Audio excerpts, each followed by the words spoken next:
ओम नमः शिवाय मोर स्नेहर छात्र छात्री माने दीपुसर ज्ञान यूट्यूब चैनल को स्वागत करुछि। आज पिला माने मो plus two second arts commerce science एवं वोकेशनल पिला मानक पई एमआईएल ओडिया रा गोटे सुंदर वीडियो आज मो प्रस्तुत करिछि जाकि तुम मन सहित आलोचना करबी। पिला मन देखो आगु को हमर फाइनल एग्जाम अछि आ 80 मार्क रो एग्जाम होबो ताको आखि आगे रखी आज मोटे 80 मार्क रो गोटे वीडियो आज उपस्थापन करी जहाँ भितर मुझे 1 मार्किया क्वेश्चन 2 मार्किया क्वेश्चन 3 मार्किया क्वेश्चन 5 मार्किया क्वेश्चन आज आलोचना करी। ए गोटे भिडियो रे पिला माने प्रत्येक सिलेक्शन क्वेश्चन आलोचना करने सहित आगु को जो एग्जाम हम तार समस्त सिलेक्शन क्वेश्चन उपस्थापन करी। पिला मन देखो ये भिडियोटी निश्चय तुम परीक्षा उपयोगी सब्यस्त हो एवं ये भिडियो माध्यम तुम्हें क्वेश्चन पैटर्न भी जापर सिलेबस वाइज भी माने क्वेश्चन केमती आसी जापर ता सहित सिलेक्टिव क्वेश्चन जोटा परीक्षा आसो जापर। प्रथम क्वेश्चन देख आमको पिला मन देख 3 घंटार एग्जाम अच्छी फुल मार्क हो 80। प्रथम पिला माने आमको माने प्रबंध कविता एवं गल्प जेकोसी गोटे माने एमसीक्यू क्वेश्चन आसो ये पिला को देती आम प्रबंधर प्रथम क्वेश्चन अच्छी एमसीक्यू क्वेश्चन 5टा थी। प्रथम क्वेश्चन कही केउ प्रपात क्रीड़ा करी महाबनरे भ्रमु भ्रमु एपरी असरंती विभव देखी मेघ चकित हो। ऑप्शन डुडुमा देवगढ़ घागरा कलाप उत्तर पिला मन होची देवगढ़। द्वितीय क्वेश्चन कही केउ शासन रे शासक शासित एक अभिन्न जे गणतंत्र शासन। पिला मन देखो गणतंत्र शासन जो लोक मान द्वारा शासन करा जाए सेठी शासित माने क्वेश्चन कह क्यों शासन रे शासक सहित एक भिन्न ना गणतंत्र शासन रे कारण लोक मान द्वारा जेहेतु शासन करा जाए ये राजतंत्र न था। ग नंबर क्वेश्चन कही आजिर जनता जनार्दन काहा परी ओठ चाटी तराजु धरिथिबा प्रतिनिधि मानक अनाई रही तांती 2 बिराड़ी 2 मांकड़ 2 भालू उत्तर होची 2 बिराड़ी। घ नंबर क्वेश्चन आम देश में प्रचलित परीक्षा पद्धति द्वारा छात्र मानकर कौन निर्धारण करने कष्टकर हो पड़ी शैक्षिक मूल्य छात्र छात्री मान नैतिक मूल्यबोध ना गुणात्मक मूल्य उत्तर होची गुणात्मक मूल्य। नेक्स्ट क्वेश्चन जो देशर जनता निज अधिकार तथा कर्तव्य ज्ञान संबंध में अज्ञ से देश में जनता उपरे गुण अपेक्षा कौन विशेष काम करे ना प्रोपागेंडा। मन रखियो पिला माने जो देशर जनता निज अधिकार तथा कर्तव्य ज्ञान संबंध में अज्ञ से देश में जनता उपरे गुण अपेक्षा प्रोपागेंडा बेसी काम करे। तापर देखो बर्तमान एमसीक्यू क्वेश्चन गला एबे 1 मार्किया 3टा थी गोटे वाक्य उत्तर दियो। प्रथम क्वेश्चन कही वनवासी ललना मानकर गति को का सहित तुलना करा जे वनवासी ललना मानकर गति को निर्झरिणी सहित तुलना क्या सहित ना निर्झरिणी सहित तुलना करा। द्वितीय क्वेश्चन जे गोसाई आगरे हठात आविर्भाव होता विराटकाय पुरुष किए जो गोसाई आगरे हठात आविर्भाव होता विराटकाय पुरुष किए ना उत्तर होची अगाधु। जे गोसाई आगरे जो विराटकाय पुरुष किए थिला ना अगाधु। नेक्स्ट क्वेश्चन आम देश रे प्रचलित परीक्षा पद्धति रे कौन समस्या रही जे आम देश रे जो प्रचलित परीक्षा कौन समस्या रही ना आम देश रे जो परीक्षा पद्धति प्रचलित होची से पद्धति रे छात्र मानकर गुणात्मक शिक्षा निर्धारण सॉरी छात्र मानकर गुणात्मक मूल्य निर्धारण करने संभव नुहे। 3 नंबर क्वेश्चन पिला माने 2 मार्किया क्वेश्चन अच्छी जहाँकि आम प्राबंधिक को ना लिखा एवं प्रबंधटी ना लिखले 1 मार्क एवं ता विषय लिखले 1 मार्क। प्रथम क्वेश्चन कही जलद को अविरत बारिपात करने को लेखक कहीं अनुरोध करिसेंति। पिला मन देखो यही प्रश्नटी कौटू आसी ना पुष्पपुर रे वर्षा बणर आसी एटारे प्राबंधिक किए ना कृष्णचंद्र पाणिग्राही सेठारे वर्णना करिसेंति जे ओडिशा व उत्कल प्राकृतिक सौंदर्य रे भरपूर उत्कलर लोक माने बहुत परिश्रमी सेथिपाई जलदକୁ ଯେତେବେଳେ ମାନେ ଉତ୍କଳରେ ବର୍ଷା ହେଇନାହିଁ ଚାରିଆଡ଼େ ହାହାକାର ପଡ଼ିଯାଇଛି ତେଣୁ ପ୍ରାବନ୍ଧିକ ଜଳଦୂତକୁ ଅନୁରୋଧ କରିଛନ୍ତି ଯେ ଉତ୍କଳପୁରରେ ବର୍ଷା କରିବାକୁ। ଗଣତନ୍ତ୍ର ଶାସନ ଯେ ଗଣଙ୍କ ପାଇଁ ଓ ଗଣଙ୍କ ହିତ ପାଇଁ କହିବାର ବିଶେଷ ତାତ୍ପର୍ଯ୍ୟ ନାହିଁ କାହିଁକି? ଦେଖ ପିଲାମାନେ ଏଇ ପ୍ରଶ୍ନଟି କୋଉଠୁ ଆସିଛି ନା ତିନି ତୁଣ୍ଡର ବିଷୟରୁ ଆସିଛି।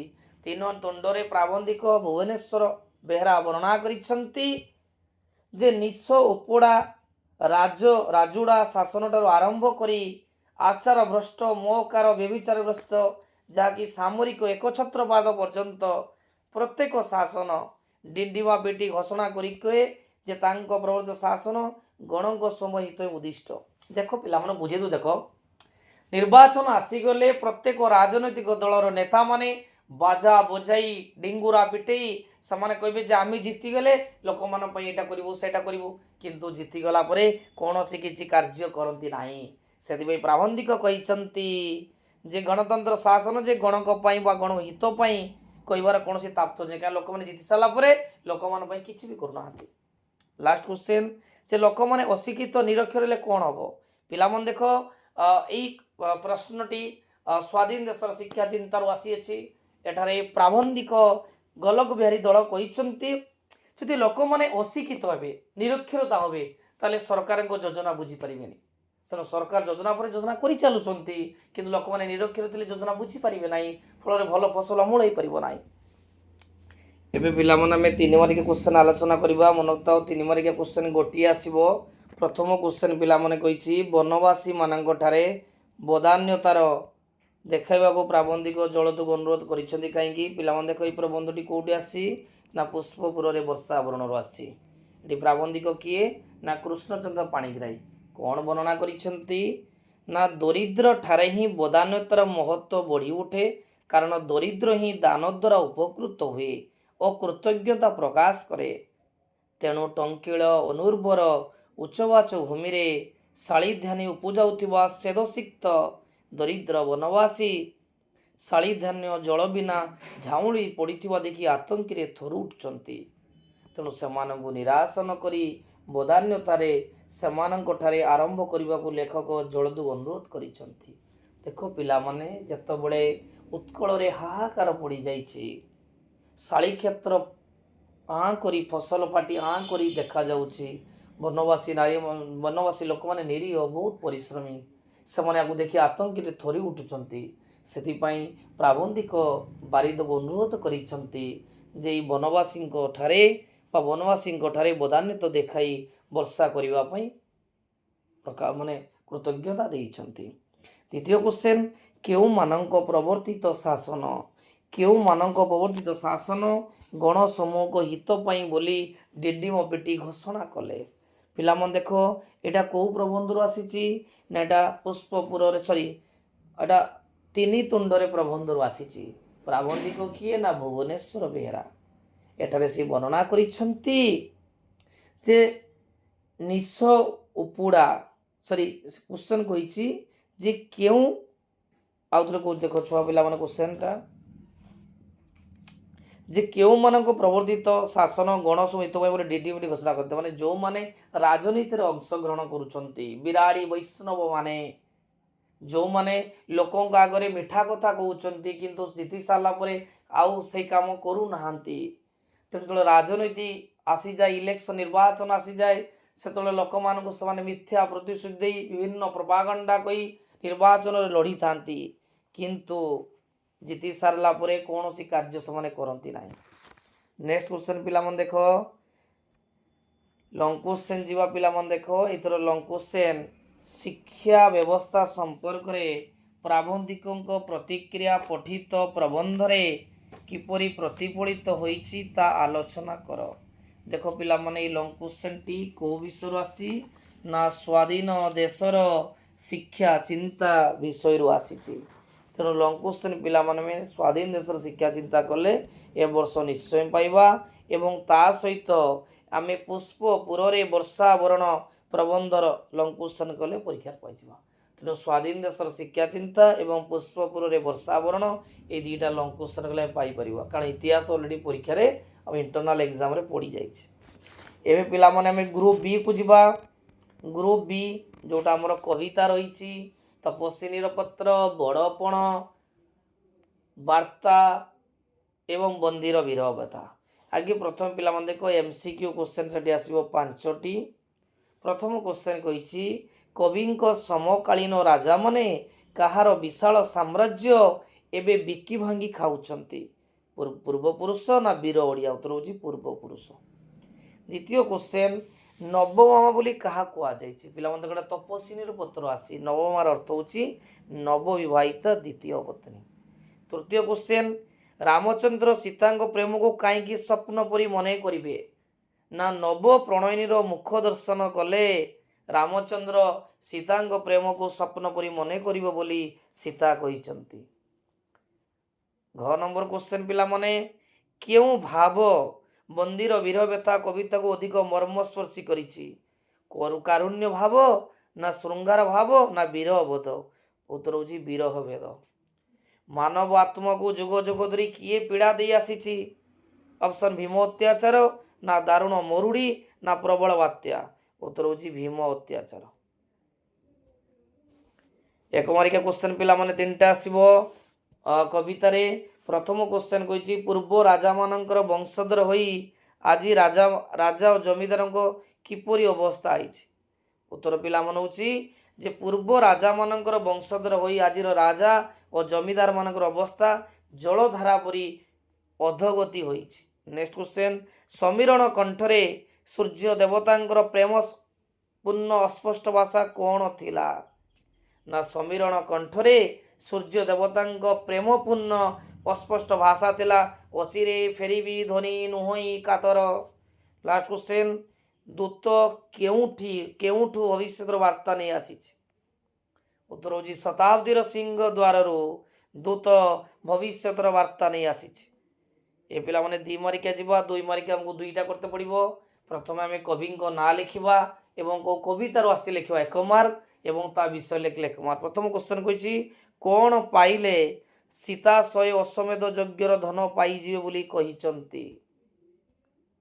पिला मन देख एटा होची तपस्विनीर पत्र कवितार आसी कवि गंगाधर मेहर कहिचंती जे रामचंद्र द्वारा निर्वासित होई सीता वाल्मीकि आश्रम रही तपस्विनी कही सेटे पत्र विनिमय रे मागिचंती केउ मंत्र जप करी नव प्रणयनी तुमको पाइछंती ताहा जणाई देले ताहा अश्वमेध यज्ञ ठारू यज्ञर धन से पाइजे बोली कहिचंती।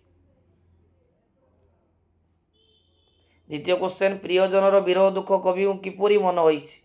पिला मन देखो ए क्वेश्चन टी बंदीर विरह व्यथा कवितर आसी कवि गोपबंधु दास वर्णना करिसंती जे अनुभवी नेत्र प्रेमिक मन रे थिबा विषाद रेखा को देखि पारे आउ केही देखि परिबे नाही।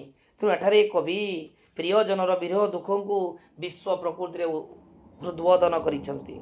लास्ट क्वेश्चन आजिर मनीष भस्म मदिर लास्ट माने 2 मारिका लास्ट आजिर मनीष भस्म मदिर केउ दीक्षा ग्रहण करिवे नेटा पिला माने वार्ता कवितार आसी कवि सच्चिदानंद राउतराय वर्णना करिसंती जे आजिर मानव पुत्र दग्ध भस्म होई से भस्म मध्यरु श्रेणी चेतना आरोप को दीक्षा ग्रहण करिबा पई मध्य से कहिसंती।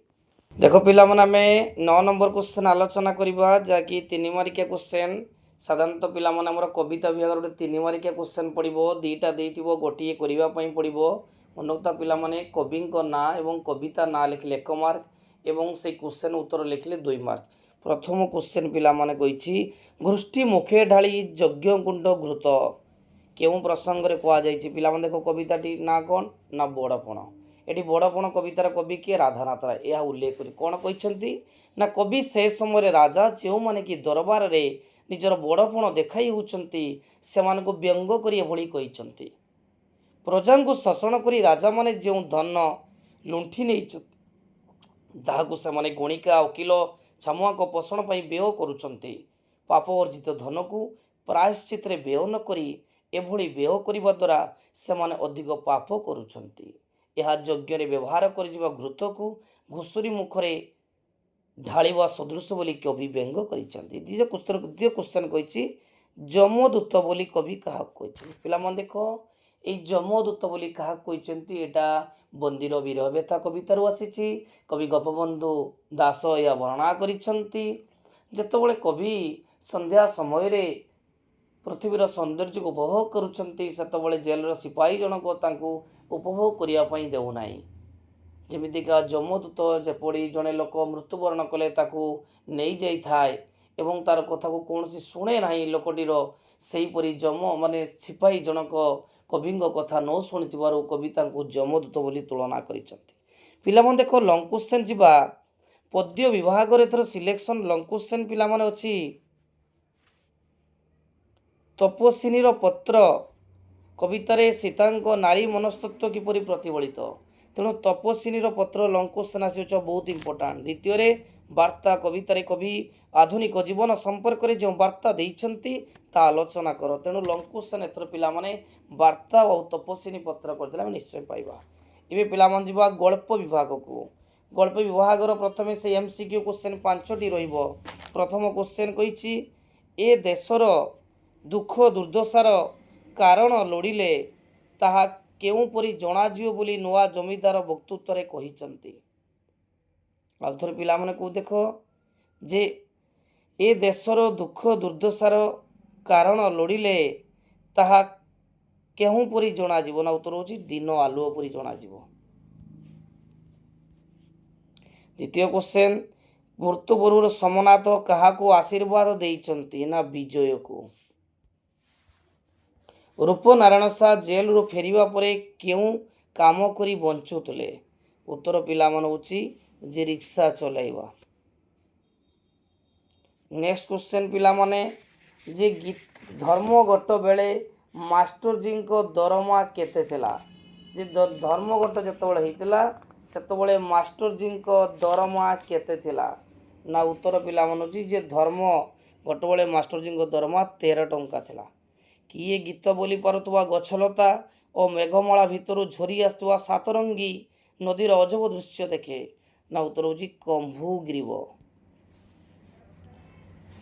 ଏକମାରିକା ପିଲାମାନେ କ୍ୱେଶ୍ଚନ୍ ଦେଇଛି 3ଟି ଆସିବ। ପ୍ରଥମେ MCQ କ୍ୱେଶ୍ଚନ୍ ଗପରେ 5ଟି ଆସିବ, 1×5। ତାପରେ ଏକମାରିକା 3ଟା ଆସିବ, 3 ମାର୍କ।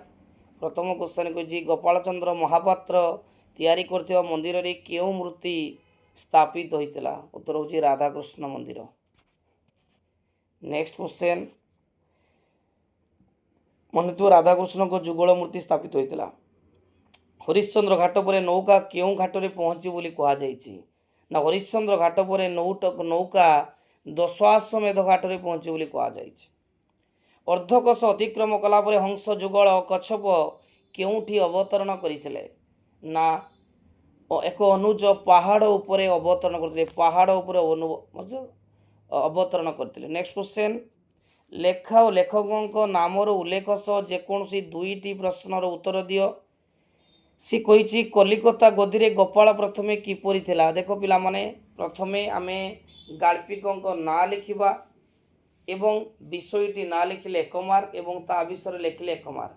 କ୍ୱେଶ୍ଚନ୍ କହିଛି ଯେ କଲିକତା ଗଦିରେ ଗୋପାଳ ପ୍ରଥମେ କିପରି ଥିଲା? ପିଲାମାନେ ଦେଖ, ଏଇଟା କେଉଁ ଗଳ୍ପରୁ ଆସିଛି? ନା ସଭ୍ୟ ଜମିଦାର। ଗଳ୍ପର ଗାଳ୍ପିକ କିଏ? ନା ଫକୀରମୋହନ ସେନାପତି। କ'ଣ ଉଲ୍ଲେଖ କରିଛନ୍ତି? ନା ଗୋପାଳକୁ ଯେତେବେଳେ ମହାଜନ ବଳବାବୁ କଲିକତା ନେଇଯାଇଥିଲେ, ଗୋପାଳ ସେଠି କିଛି ଜାଣିନଥିଲା। ଗୋପାଳ ଗଦିରେ ଖାଉଛି ତ ଖାଉଛି, ଅଛି ତ ଅଛି, ତାକୁ ଦେଖିବାକୁ କି ଭଲ ମନ୍ଦ ବୁଝିବାକୁ କେହି ନଥିଲେ।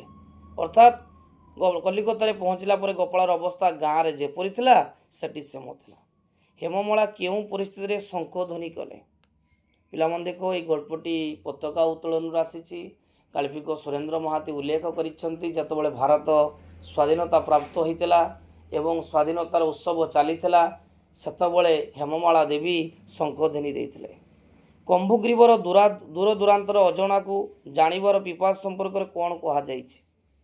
ଯେ ଏଇଟା ହେଉଛି ଆକାଶ କଇଁଛରୁ ପିଲାମାନେ ଆସିଛି। ଆକାଶ କଇଁଛର କବି ଗାଳ୍ପିକ ମନୋଜ ଦାସ ବର୍ଣ୍ଣନା କରିଛନ୍ତି ଯେ କମ୍ଭୁଗ୍ରୀବ ଏକ ଉଚ୍ଚଳାସୀ କଇଁଛ ହୋଇଥିବାରୁ ସର୍ବତ୍ରା ଦୂର ପର୍ବତ ଶ୍ରେଣୀ ସେପାରିସ୍ଥ ସରୋବରରେ ସୁନ୍ଦରତାକୁ ଉପଭୋଗ କରିବା ପାଇଁ ତାର ମନ ବିକଳ ହୋଇ ଉଠେ। ନିଜେ ଗୋଟିଏ ସ୍ଥାନରେ ରହିବାକୁ ଭଲ ଲାଗୁନଥିବାରୁ ଅଜଣା ଏବଂ ସବୁଜତର ସ୍ଥାନକୁ ଯିବାକୁ ମନ ବଳେଇଥାଏ। ଦେଖ ପିଲାମାନେ, ପ୍ରଥମେ ବର୍ତ୍ତମାନ 3 ମାରିକା କ୍ୱେଶ୍ଚନ୍ ଆଲୋଚନା କରିବା। 14 ନମ୍ବର, तीन नंबर आम गोटे करने पड़ो गल्परे गाल्पिकों ना लिखा एवं गल्प ना लिखिले गोटे मार्क एवं ता विषय एलाबोरेट कले 2 मार्क। प्रथम क्वेश्चन पिला माने कहिछि जे मास्टरजी शारीरिक गठन किपरि थिला ओ मास्टरजी थरे जे देखि आसो अशोक कहीं मन बड़े पिला पिला देख यहाँ रूपनारायण सह गल्पुर आसी एटारे गाल्पिक अखिलमोहन पंडे वर्णना कर मास्टरजी थिले उज्जवल गौरवर्णर ईषत दीर्घमुह उपरे उन्नत सुखचंचुपरी नासिका बड़ बड़ दुईटी कान उपरे विपर्यस्त बाल लंबी आसला केराकरा हो सामान्य भितर को पशि पशि जाइतिला दुईटी बुद्धिदीप्त आखि। एठारे अशोक जितेबाला बनारस आसी से चाहती पिलादिनर मास्टर रूपनारायण साहू को देखा करने।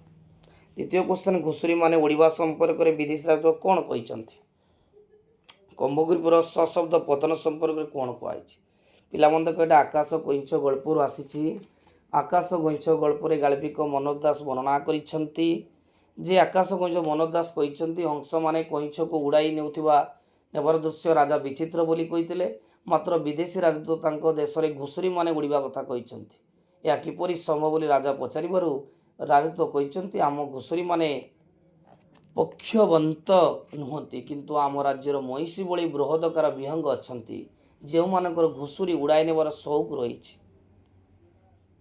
नेक्स्ट क्वेश्चन मूल्यबोध शिक्षा को जीवा सी प्रथम कही विषम संग्राम परिचालित हेले बारंबार मन कौन हुए पिला देख मूल्यबोध शिक्षार आमर पाखापाखि 5 मार्क एमसीक्यू आसीबो। प्रथम क्वेश्चन कही विषम संग्रामी पराजित हेले बारंबार मन कौन हुए उत्तर जी मन व्यथित हुए कौन हुए ना व्यथित हुए। द्वितीय क्वेश्चन आर्य मानकर गौरवभूमि किए ना आर्य मानकर गौरवभूमि हूँ भारत। वशिष्ठ क्यों विशेष गुण रे गुणीभूत कराई वशिष्ठ को क्यों विशेष गुण रे गुणीभूत कराई उत्तर होची वशिष्ठ को वशिद्र वशिष्ठ बोली गुणीभूत करा जायछि। क्यों महागीत हृदय को विस्मयर पूर्ण करी दिए ना महाभारतर महागीत मन तो महाभारतर महागीत हृदय को विस्मयर पूर्ण करी दिए। नेक्स्ट क्वेश्चन अनंत जगत क्यों वेश धारण करी थाए ना अनंत जगत गुरु भेष धारण करी थाए। ए पिला माने में 16 नंबर को जीवा 16 नंबर को जीवा आलोचना करिबा। 16 नंबर क्वेश्चन कहिछि जे सृजनात्मक रूढ़ी आम गोटे करने पड़ो। प्रथम कही कंकड़ा को गोलिया पानी सुहाए ईश्वर जहा करती प्राणीर मंगल पाई कुसुम परस पट निस्तर पिला देख आ भर आम गोटे करने 4 मार्क ता बदल जदि आम गोटे अनुच्छेद देइतिबो ताको आम एबे स्क्रॉल कर देख गोटे बड़ अनुच्छेद देइछि जदि अनुच्छेदटा को आम पढ़ी ताको आम संक्षिप्त करिपरिबा ताहले आमको 4 मार्क मिले। तेणु यहाँ बहुत इजी पिला माने जे आम सृजनात्मक रूढ़ी शिखी कहीं समय नष्ट करवा बहुत शिखिते पड़ो। जदि आम गोटे पैसेज को पढ़ी अनुच्छेद को पढ़ी जदि संक्षिप्त करवा ताहले ठीक ठाक हम। ग्रुप ई रे पिला कही गोटे आमको तुम अंचल होता मेला देखा निमंत्रण जनाई बंधु निकट को पत्र लिख गोटे पत्र लिखन 5 मार्कर किंबा पढ़ो तुम निज ग्रामर रास्ता मरामती कर्तृपक्ष दरखास्त गोटे दरखास्त पत्र लिखन गोटे पढ़ो 5 मार्कर ताकू आम करदे। तापर पिला ग्रामर पार्ट को जीवा पिला देख निम्नलिखित शब्दद्वयर विपरीत बोधक शब्द लेख आशीर्वाद पिला माने आशीर्वाद विपरीत कौन हम ना अभिशाप। नेक्स्ट क्वेश्चन उद्वेग उद्वेगर कौन हम ना निरुद्वेग। शुद्ध शब्दटी को बाछ शुद्ध शब्द गृहीता कौटा गृहीत ठीक हम ना गरे र हरे दीर्घ ही तराकर्ता गृहीता।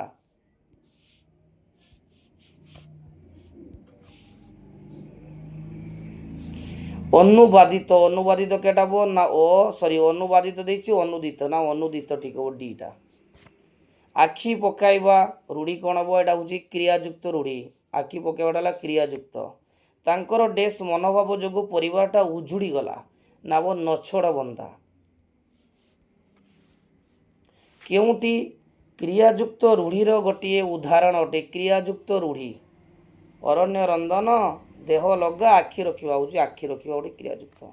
एक पदरे प्रकाश कर ग्रहण करे जे ना ग्रहीता मुक्ति पाइबा को इच्छा करे जे मुमुक्षु ପ୍ରଥମ ଶବ୍ଦଟିର ଅର୍ଥ ଅନୁସାରେ ଦ୍ୱିତୀୟ ଶବ୍ଦଟି ଲେଖ। ଇତି ଅତିବୃଷ୍ଟି ବା ଅନାବୃଷ୍ଟି। ଏ ଇତିର ଅର୍ଥ କ'ଣ ନା ଶେଷ।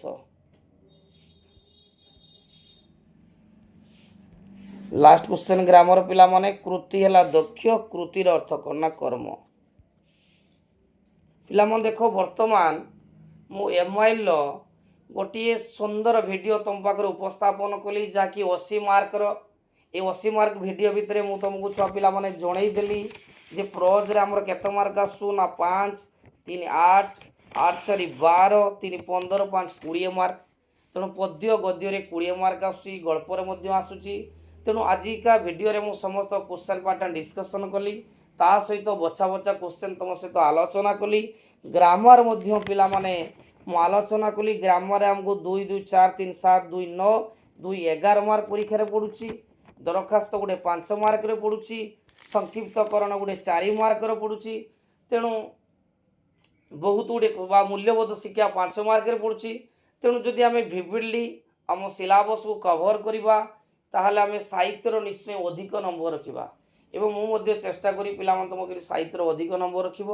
ଯଦି ପିଲାମାନେ ଭିଡ଼ିଓଟି ଭଲ ଲାଗିଲେ ଲାଇକ୍ କରିବ, କମେଣ୍ଟ କରିବ ଏବଂ ଚ୍ୟାନେଲକୁ ନିଶ୍ଚୟ